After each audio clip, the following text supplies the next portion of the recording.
Now, the best part about this whole self-compassion or self-criticism thing is we have the choice, the opportunity every single day on whether to choose compassion or criticism. So if you remember, I told you I have a podcast on mental health.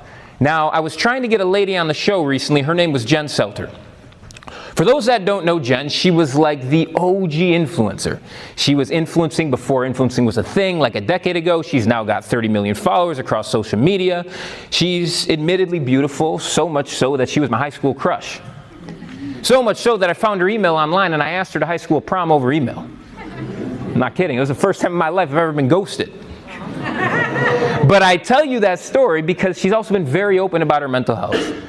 It's like, oh, she'd be a great guest. She's been in the public eye since she was 17, influencing before it was a thing. Like, I'll try to get her on the show. And so what do? Well, I get out an email template that I send to all my potential guests about why they should come on the show, how it'll benefit them. I customize that all up to Jen, and I send it off. I'm like, all right, based on what I know to be true, there's probably a 0.5% chance that I hear back, but hey, what's the worst that happens? So I go to bed, wake up the next morning to an email from Jen Selter. Now at this point, I am feeling myself. I've got a strut in my step. The chest is out. I'm telling my dog, Patty, like, come here, just check out who just emailed me.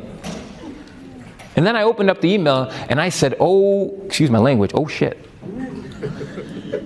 Because the email said something along the lines of, good morning, Matt, double check who you're sending your emails to. Thanks, Jen. I said, what? You no entiendo, I don't understand. What do you mean, check your emails? And so I opened up the email I sent her and I customized everything I did, except for one thing. Forgot to change the name. Oh my God. I know, that was my reaction too.